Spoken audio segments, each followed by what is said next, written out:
Voltamos a estudar sobre os mapas e cartografia, agora vamos ver os tipos de mapas. Então, quais são os tipos de mapa? Nós temos aí os mapas políticos, que vamos ver detalhadamente como eles são, porque o nome de político tem a ver com política.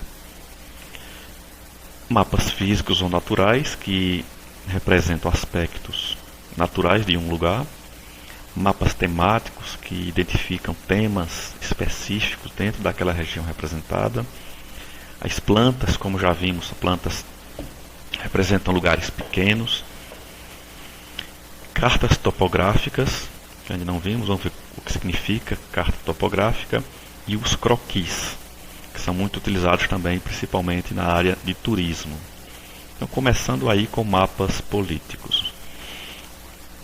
Mapas políticos representam unidades políticas. E o que são unidades políticas? São as unidades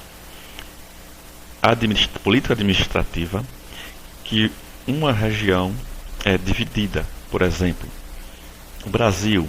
Como o Brasil é dividido politicamente? Dividido em estados. Então, cada estado brasileiro é uma unidade política. Por isso, chamamos de mapa político. Oficialmente, os estados são chamados de unidades da federação. Mas nem todo o país é dividido em unidades da federação ou estados. Por exemplo, a Argentina é dividida em províncias.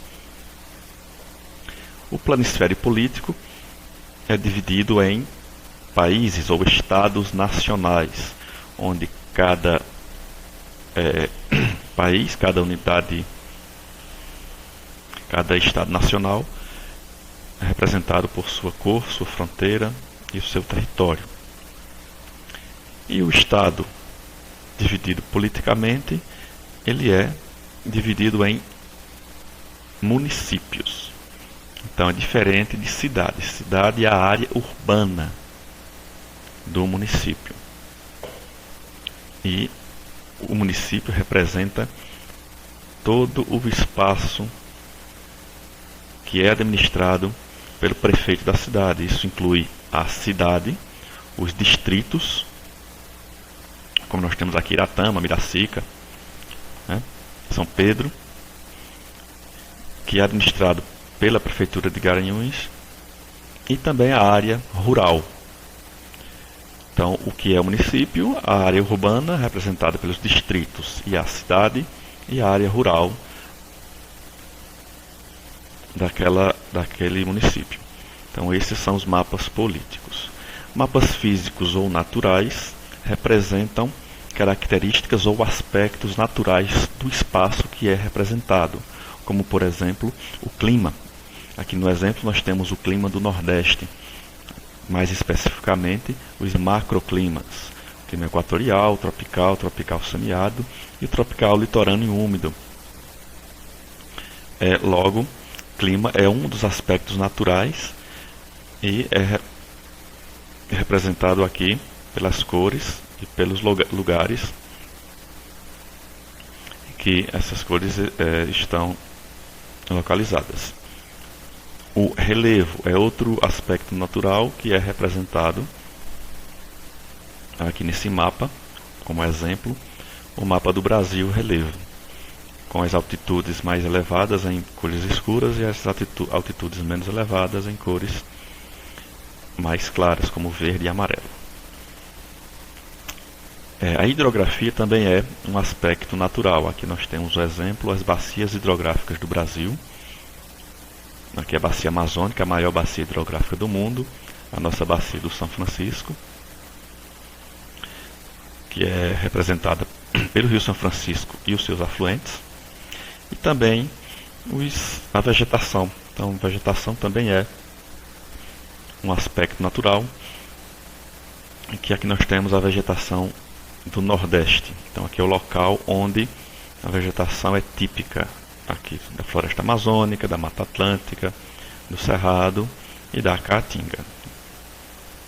Então, os aspectos naturais para se colocar em um mapa físico, basicamente são esses quatro: o clima, o relevo, a hidrografia e a vegetação. E os mapas temáticos? São mapas que representam determinado assunto, temas específicos da área que está sendo representada. Como, por exemplo, aqui nós temos o contraste do desenvolvimento entre países desenvolvidos e países não desenvolvidos, ou seja, aqueles em desenvolvimento ou países que são estagnados. Então, os países aqui com essas cores laranjas são aqueles países desenvolvidos, os chamados países do norte. Esses em roxo são os desenvolvidos de forma industrial, e os lilás em via de desenvolvimento com reservas de petróleo. Então, os roxos são países em desenvolvimento com base industrial, no caso Brasil, Argentina, aqui a Índia, México, China. A China é uma grande potência econômica do mundo, porque ela está como um país em desenvolvimento. Isso, claro, devido a seus grandes problemas de ordem populacional, grandes problemas sociais que assolam a maioria da população chinesa. A economia não diz nada em relação à sociedade. Aí nós temos aqui os amarelos, países em via de desenvolvimento com outros aspectos, e os verdes, países menos desenvolvidos, aqueles países estagnados. Na África, no Afeganistão, aqui o Haiti. Outra forma outro exemplo, né, de mapa temático, temperatura e umidade em junho, ou seja, clima é um aspecto natural, mas nesse caso aqui estou especificando que a temperatura e não clima. O clima de um lugar não muda, ou se muda, passa dezenas ou milhares de anos para mudar o clima de um lugar. Mas a temperatura varia durante um intervalo de tempo. Então, durante o ano a temperatura varia, ela não é fixa. Então, quando a gente pega um índice variável, mesmo que ele seja natural, aí sim nós temos que incluí-lo em um mapa temático. Não posso colocar, por exemplo, um mapa temático de relevo, porque o relevo não muda. Mas eu posso colocar um mapa temático em relação à devastação das florestas, áreas desmatadas, áreas de queimadas, índice de chuvas em determinado lugar. Isso sim nós podemos colocar como mapa temático. E, por último, o mapa de coronavírus do Brasil. Esse foi feito ontem. Com os dados de ontem, se observa as informações dos estados. Pernambuco, por exemplo, 8.643 casos, que identifica o número de casos em todos os estados brasileiros. E o total, 101.147 casos.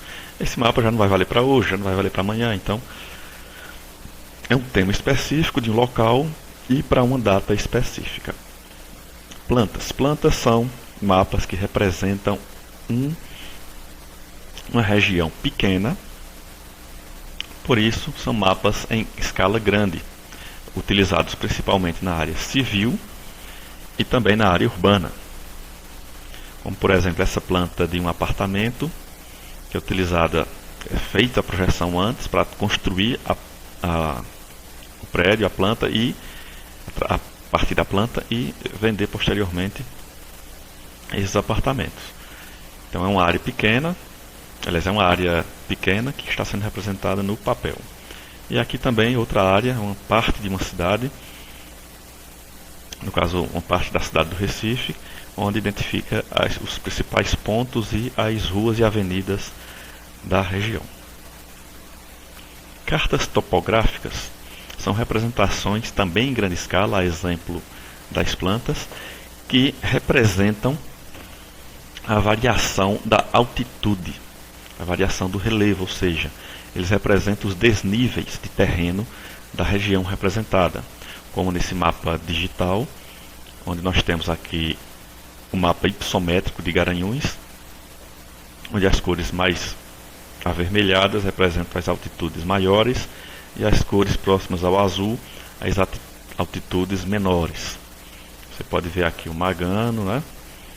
Aqui o Trevo, onde o local onde fica o Cristo do Magano, que tem a altitude mais elevada, 1030 metros de altitude, que está representado pela cor branca.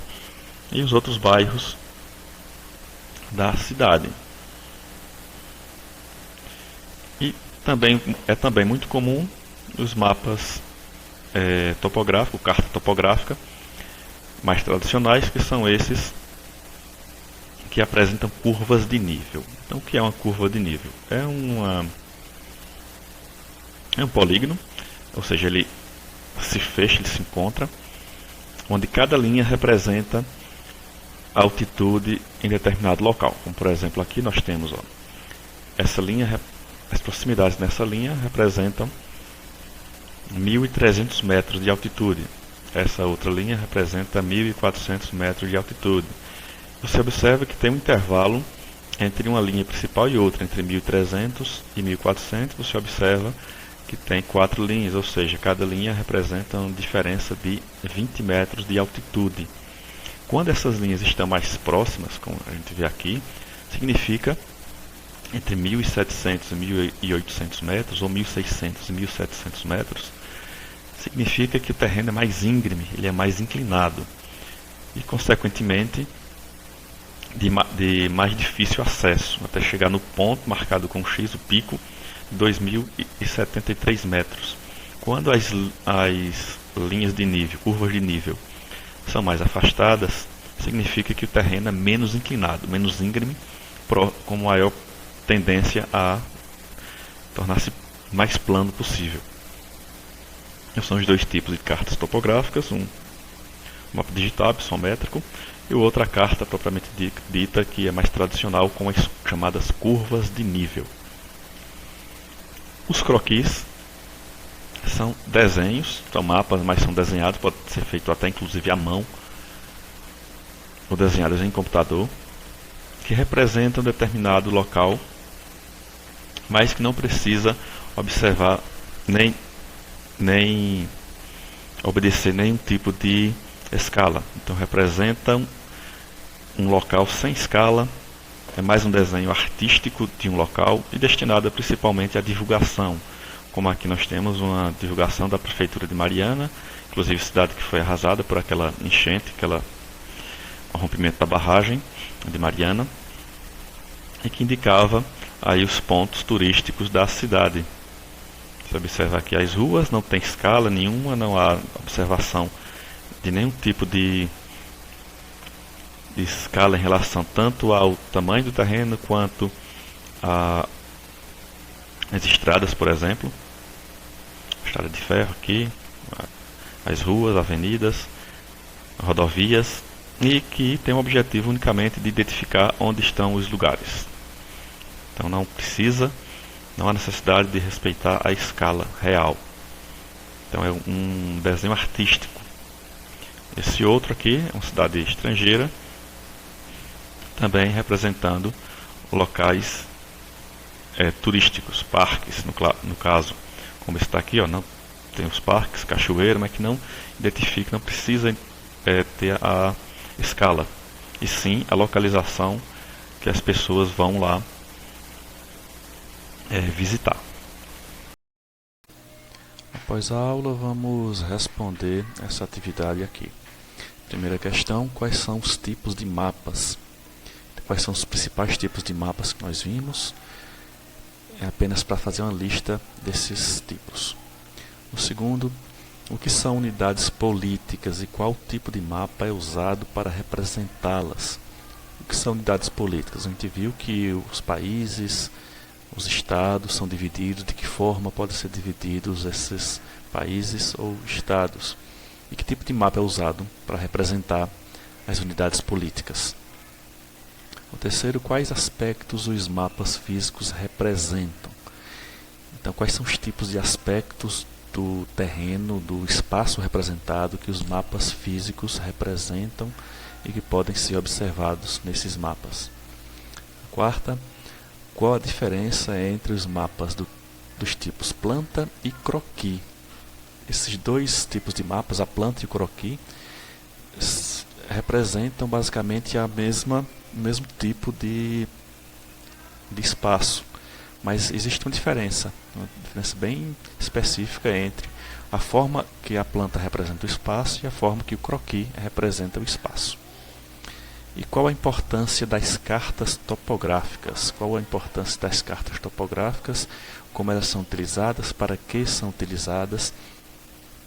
E é importante por quê?